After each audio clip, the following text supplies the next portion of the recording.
Ce journal vous est offert par DACO SARL, société d'expertise comptable et de fiscalité.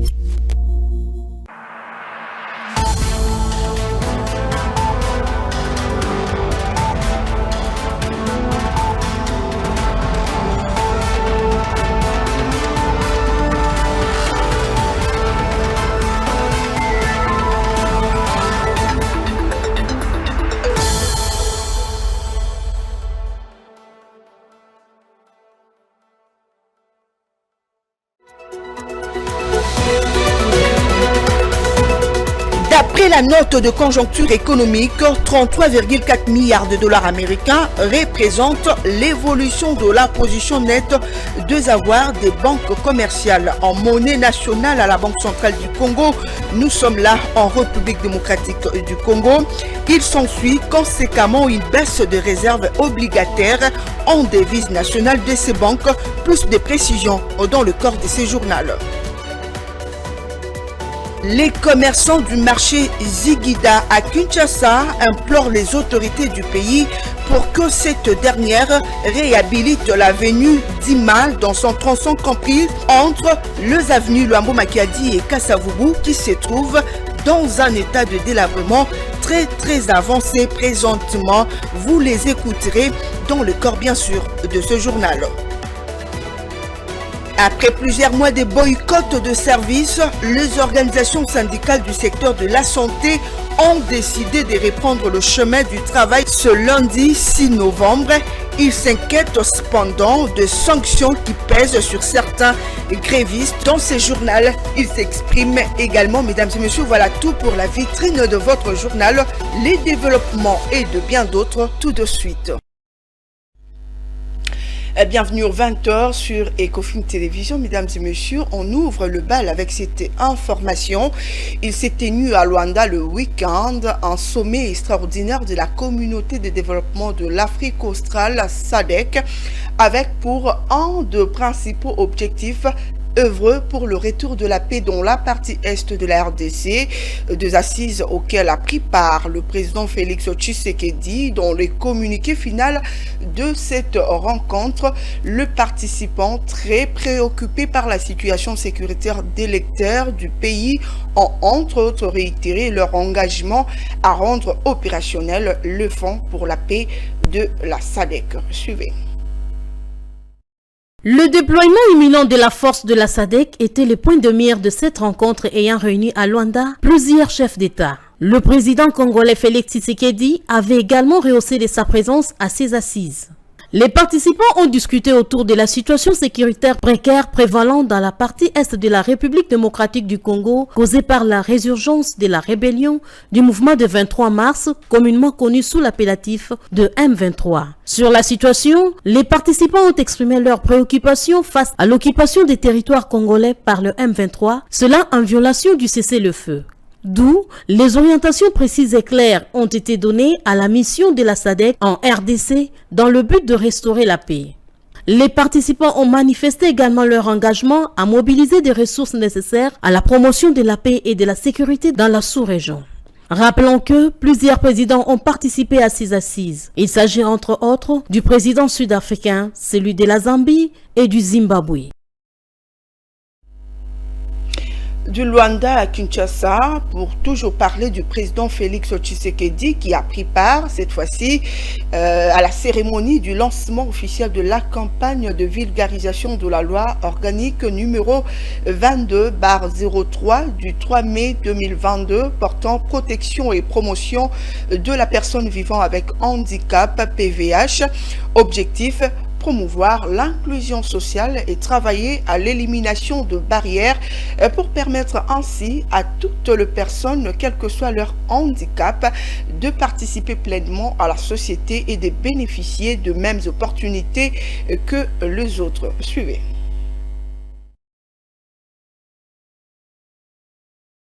Dans son allocution au cours de cette activité, le président de la République s'est félicité des avancées palpables sur la question 4 ans après la création du ministère délégué en charge des personnes vivant avec handicap et autres personnes vulnérables. Il a notamment relevé l'adoption et la promulgation de la loi organique numéro 22/03 et la mise en place d'un secrétariat général rattachée au ministère chargé des PVH et autres personnes vulnérables. De son côté, la ministre déléguée en charge des personnes vivant avec handicap et autres personnes vulnérables, Irène Istambo, a rappelé que c'est depuis 2006 que la Constitution du pays avait préconisé l'élaboration de la loi portant protection et promotion de ces personnes qui composent 13% de la population générale. Cette initiative démontre clairement l'engagement du gouvernement congolais en faveur de l'inclusion sociale et de la protection des droits des personnes vivant avec handicap. La campagne de vulgarisation de cette loi permettra de sensibiliser la population et les acteurs concernés sur le droit et les besoins spécifiques de ces individus. Cette loi organique, numéro 22/003 du 3 mai 2022, portant protection et promotion des droits des personnes vivant avec handicap et qui est conforme aux normes internationales, préconise une approche du handicap basée sur le droit de l'homme et non sur l'assistance, offrant ainsi une base solide pour la protection et la promotion des droits des personnes vivant avec handicap. Elle punit par exemple d'une amende de 250 000 francs congolais toute personne qui viole les dispositions de l'article 43 de cette loi. On y trouve aussi des peines allant de 3 à 6 mois de servitude pénale principale contre toute personne avec handicap ou non qui aura utilisé ou tenté d'utiliser un enfant mineur comme assistance humaine. Signalant qu'au cours de la même cérémonie, le chef de l'État a procédé au vernissage du premier dictionnaire de la langue des signes congolaise, un ouvrage qui répond au souci d'implémentation de la Convention internationale des Nations Unies pour les personnes vivant avec handicap en République démocratique du Congo. Changeons de chapitre à présent. Dans la province du Lualaba, le DG de l'ARSP, Miguel Cachal, décide de la mise sous contrôle de la société minière Mutanda Mining en vue de vérifier la conformité de ses opérations aux règles édictées par la loi sur la sous-traitance et des mesures d'application. Suivez. Les installations de l'entreprise minière Mutanda Mining, MOMI en sigle, ont reçu la visite de la délégation du contrôle de l'autorité de régulation de la sous-traitance dans le secteur privé, conduite par son directeur général, Miguel Katem Kachal. Les OPJ ainsi que les entrepreneurs associés à cette délégation ont eu un échange en face à face avec les responsables des MOMI afin de permettre une bonne collaboration en favorisant le respect de la loi sur la sous-traitance qui vise bien entendu l'intégration des nationaux à la chaîne des valeurs de matières premières. Nous sommes très satisfaits de la réunion que nous avons eue avec le directeur général qui déjà dorénavant manifeste la volonté de pouvoir faire accéder le Congolais au marché de la sous-traitance. Nous disons chapeau bas au président de la République et nous pouvons que l'encourager au travers les actions que nous menons pour matérialiser sa vision de développer la classe moyenne. La société MOMI va travailler, comme on le dit, livre ouvert avec les inspecteurs de l'ARSP. À l'issue du contrôle, qu'il y aura des résolutions et des mesures d'encadrement. Pour le DG Miguel Katemba, le système des bons de commande doit laisser place aux vrais contrats afin de permettre aux entrepreneurs d'avoir accès au marché. Et nous sommes ici pour matérialiser la vision du chef de l'État. Vous savez, l'application stricte de la loi fixant les règles applicables de la sous-traitance dans le secteur privé.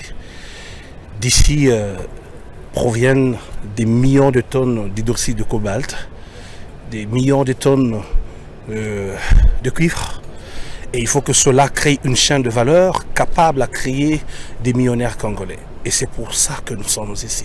Et on va gagner. Cette lutte au fait de notre indépendance économique n'est pas seulement une lutte du DG Miguel.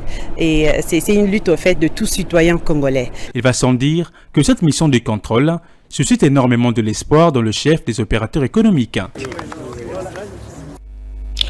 Voilà, soumis pour examen et adoption, 3 mois après sa signature, le projet d'arrêté interministériel fixant le mécanisme innovant de paiement des fonds et manque à gagner dû aux sociétés pétrolières a été adopté le week-end dernier lors de la 118e réunion du Conseil de ministres. Ce texte évitera notamment au pays de plonger dans la pénurie de produits pétroliers, surtout à l'approche de festivités de la fin d'année.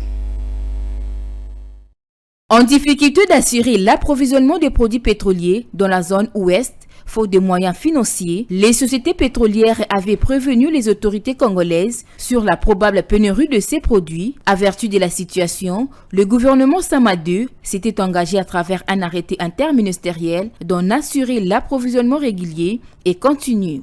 Signé depuis le 5 août dernier, cet arrêté fixant le mécanisme innovant de paiement des fonds et manque à gagner aux sociétés pétrolières n'a été adopté que lors de la 118e réunion du Conseil des ministres. Ces textes ont l'avantage d'éviter au pays la rupture d'approvisionnement en produits pétroliers. Il tient donc aussi compte de la délicatesse de la période de fin d'année.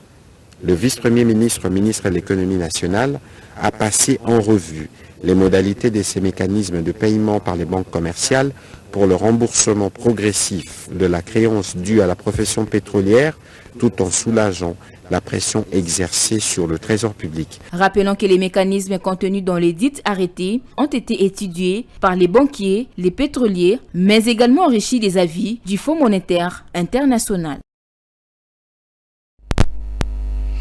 Je le dis tantôt au sommaire de votre journal, en ce qui concerne l'évolution de la position nette des avoirs en monnaie nationale à la Banque centrale du Congo en République démocratique du Congo. Celle-ci reste marquée au 27 octobre de l'année en cours par une baisse hebdomadaire de 33,4 milliards de dollars américains des avoirs des banques commerciales.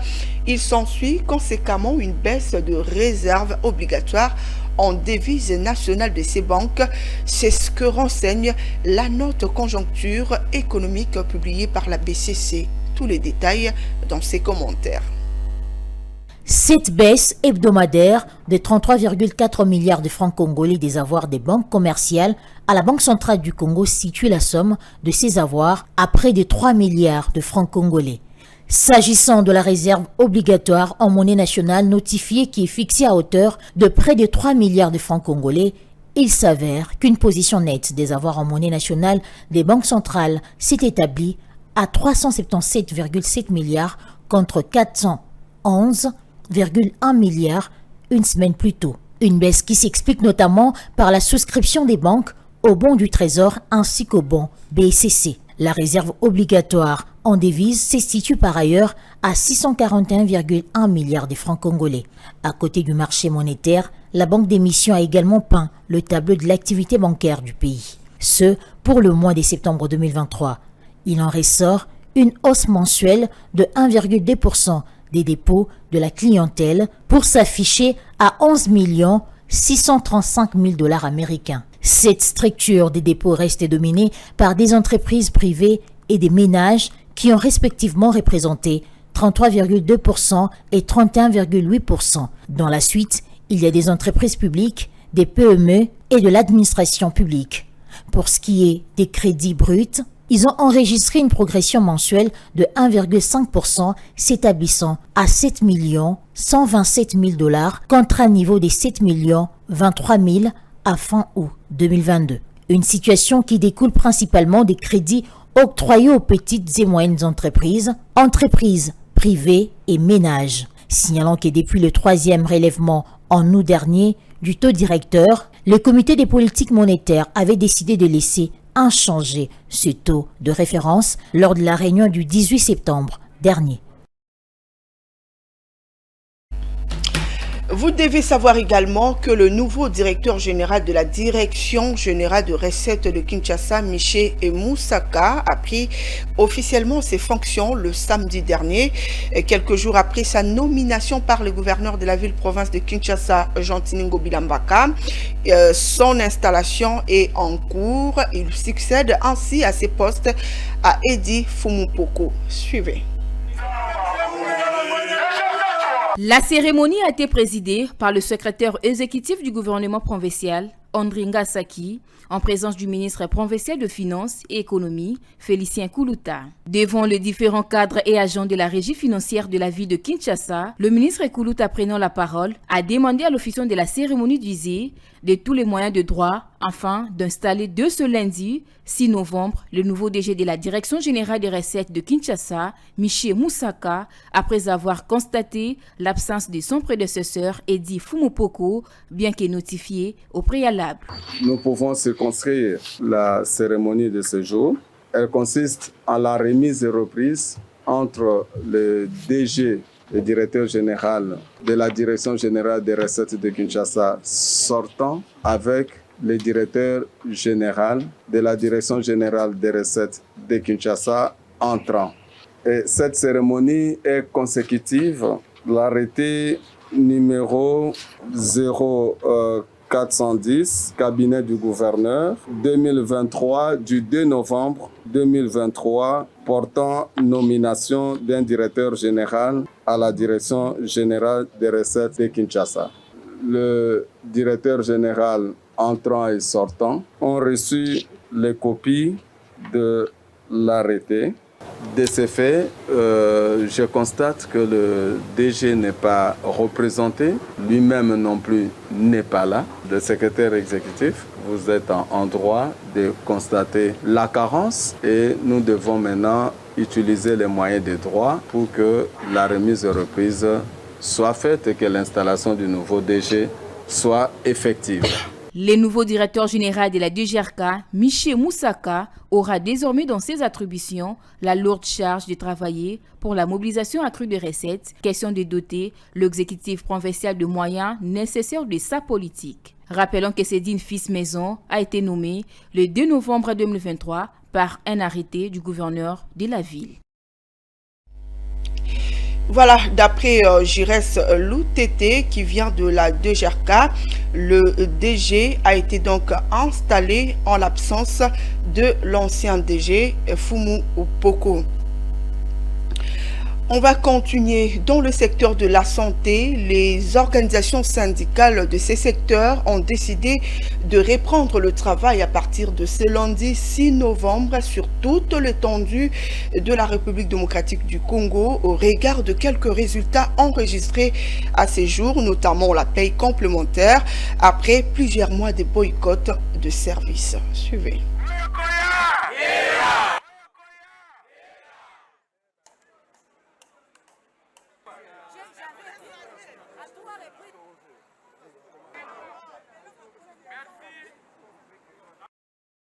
Par rapport à la réduction des écarts, le gouvernement nous avait promis de payer les 10% des différents barèmes que nous avions obtenus de lui. Et ce paiement devait commencer depuis le mois d'avril 2023. Nous avons les promotions en grade. Nous avons parlé des alignements.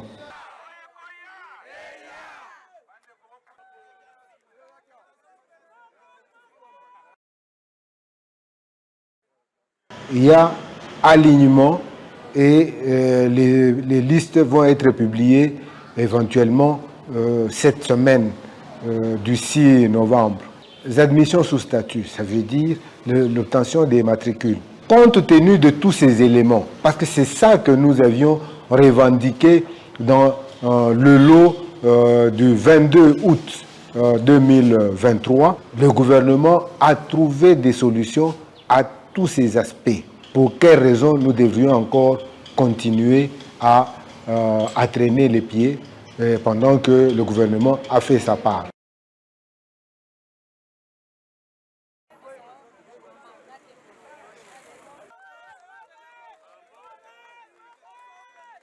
C'est ainsi que nous avons décidé finalement de suspendre la grève.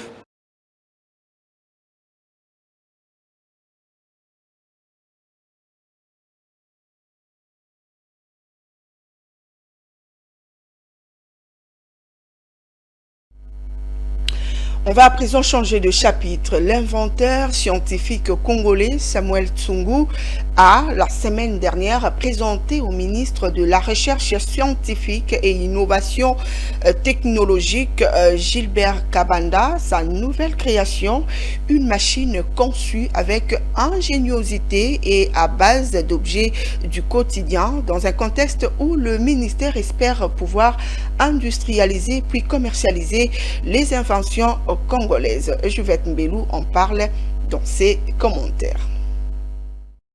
Cet adolescent congolais n'a que 11 ans d'âge et déjà on peut le qualifier de génie scientifique en herbe. Le ministre de la Recherche scientifique et innovation technologique, très fort impressionné, a découvert tous les savoirs et savoir-faire potentiels dont regorge le tout petit Congolais.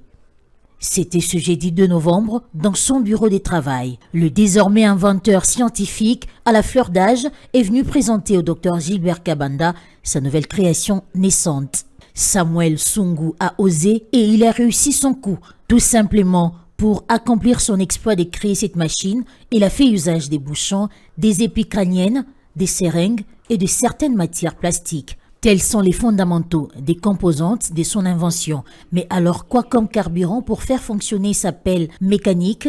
À en croire notre surdoué, tout petit Congolais, il a fait recours simplement à l'eau naturelle. Je suis heureux de l'acte généreux qu'il a posé personnellement à mon égard. Je le remercie énormément et que le bon Dieu le protège pour tous les actes généreux qu'il a posés. Je demande seulement au gouvernement de me soutenir pour toutes les innovations que je sais tant soit peu d'apporter, car j'estime que cela serait bénéfique pour notre nation. Ces compétences, je les ai acquises à Elenguessa. À noter que le numéro 1 de la recherche scientifique et innovation technologique en a été séduit au regard de très jeune âge de Samuel Sungu et de sa réalisation concrète. Gilbert Kabanda n'en revenait pas ses yeux. Samuel Sungu fait partie de la catégorie ou de la race des hommes nés sous une bonne étoile. Je l'ai évoqué au sommaire de votre journal que l'avenue Dima qui allonge le marché Zigida dans la commune de Kinshasa, dans son tronçon compris entre les avenues Luambo Makadi et Kasavubu, se trouve actuellement dans un état de délabrement très avancé. Plusieurs commerçants interrogés par nos reporters ce lundi 6 novembre demandent aux autorités provinciales de prendre des mesures idoines pour la réhabilitation de cette avenue qui est l'une des artères principales empruntée notamment par un bon nombre de passagers. Edivine Mwende, Jonathan Bakele et Edi Bouma pour ces reportages. Certaines artères de la ville de Kinshasa, malgré certains projets de réhabilitation initiés par les autorités urbaines, demeurent dans un état de délabrement inquiétant et suscitent des commentaires de la part des usagers et autres conducteurs de véhicules. C'est le cas de l'avenue Dima de la commune de Kinshasa. Cette voie, qui conduit également vers le marché Zigida, relie les avenues Kasavubu et Bokassa, se trouve actuellement dans un état de délabrement très avancé. Selon les commerçants du marché Zigida, l'état actuel de cette avenue perturbe leur commerce.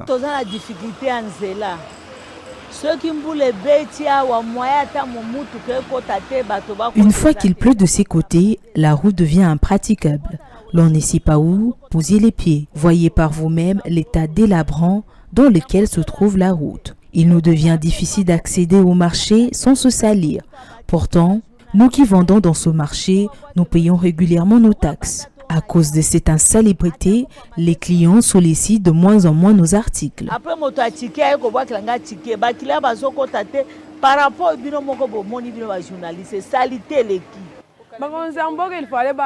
Que les autorités urbaines s'impliquent ardemment pour nous construire cette route. Elle est devenue impraticable, parsemée d'immondices, ce qui ne nous permet pas de circuler librement. Il lance un appel aux autorités provinciales afin de prendre urgemment les mesures pour réhabiliter cette avenue. Place à présent à la revue de presse lue et sélectionnée pour vous par Juvette Mbelo.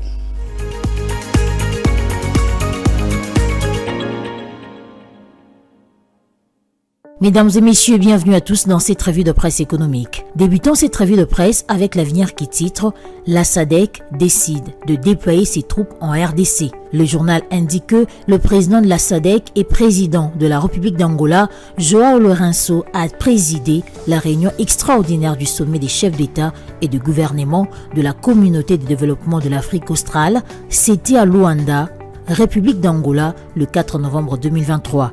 Selon les communiqués de presse publiés à cet effet, les sommets a félicité les chefs d'État. Selon les communiqués de presse publiés à cet effet, le sommet a félicité les États membres ayant consenti des efforts supplémentaires en faveur du développement de la mission SADC en République démocratique du Congo. Les sommets a rappelé qu'il était nécessaire que la SADC prenne le devant des efforts visant à mobiliser des ressources nécessaires à la promotion de la paix et de la sécurité dans la région de la SADC.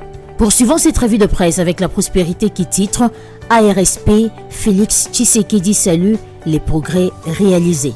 La consoeur indique que Félix Tshisekedi, président de la République démocratique du Congo, a échangé à Kinshasa le lundi 30 octobre 2023 dans la soirée à la Cité de l'Union africaine avec 120 jeunes entrepreneurs congolais venus de toutes les provinces de la République au cours d'une rencontre dénommée Meet the President, organisée dans le cadre du mois de l'entrepreneuriat afin d'évaluer les politiques publiques.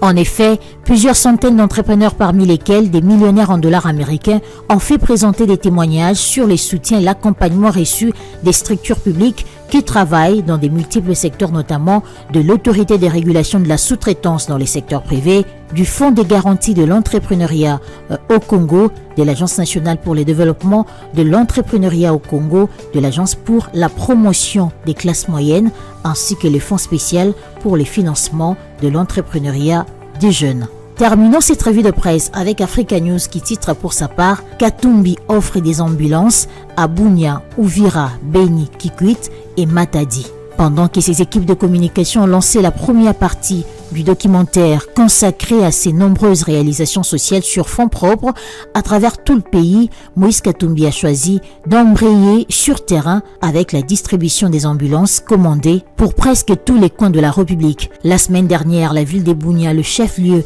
de l'Ituri, et Matadi, la capitale du Congo central, ont reçu chacune une ambulance neuve offerte à leur population par Moïse Katumbi, accompagnée des documents d'assurance et de contrôle technique. À Bunia, Monseigneur Dieudonné Uringi, l'évêque du diocèse local, s'est personnellement chargé de bénir ces véhicules destinés à transporter les malades et les blessés dans les hôpitaux de sa juridiction. La prière a eu lieu en présence des membres du clergé local, des quelques fidèles et des responsables de l'hôpital géré par l'église. Pendant la même période, une autre ambulance a été remise à la population des Matadi via l'abbé responsable de l'hôpital situé dans l'enceinte de la paroisse Saint-Sacrement sur le mont Biwewe, quartier Belvédère, avant d'être présenté à l'évêque de Matadi, Monseigneur André Pindi, pour ne citer que ceux-là. Fin de cette revue de presse économique. Merci à vous de l'avoir suivi.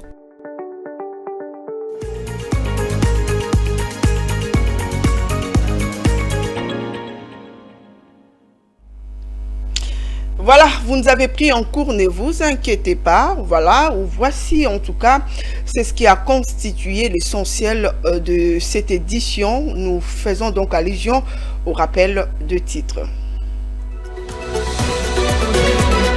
D'après la note de conjoncture économique, 33,4 milliards de dollars américains représentent l'évolution de la position nette des avoirs de banque commerciale en monnaie nationale à la Banque centrale du Congo en RDC. Il s'ensuit conséquemment une baisse de réserves obligataires en devises nationales de ces banques dans ce journal.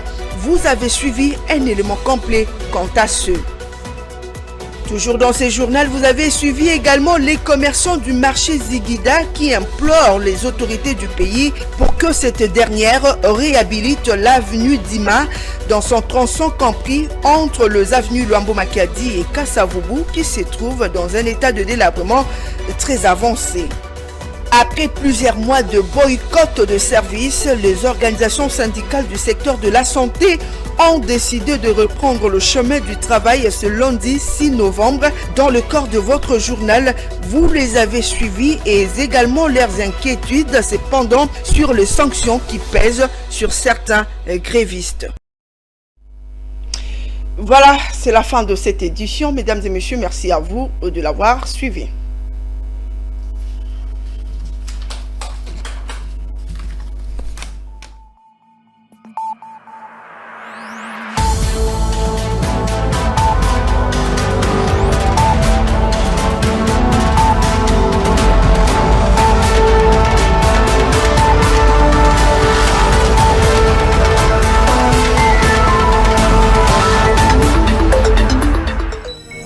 Ce journal vous a été offert par DACO SARL, société d'expertise comptable et de fiscalité. Dans une sphère médiatique, essentiellement tournée vers des contenus généralistes, où l'originalité n'a plus sa place au chapitre, où le secteur de l'économie et finance, pourtant poumon d'un État, sombre dans les oubliettes. Voici enfin Ecofin Télévision. Économie et finance télévision, votre chaîne thématique essentiellement économique, vous offre un contenu original. Nous traitons des questions monétaires, commerciales, énergétiques, minières, pétrolières et environnementales. Notre créneau, vous proposer des informations, des analyses, des perspectives et prévisions économiques. Ecofin Télévision vous permet également de comprendre la coopération entre les États et les institutions, sans oublier l'épineuse question de la dette.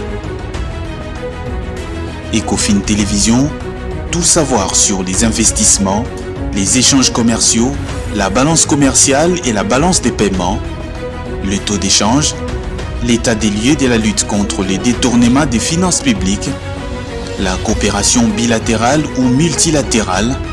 Ecofin Télévision vous explique comment l'économie nationale est directement liée à l'économie mondiale. Notre particularité fait notre originalité. C'est pourquoi nous disons Ecofin Télévision, mieux que savoir sur l'économie et finances, comprendre.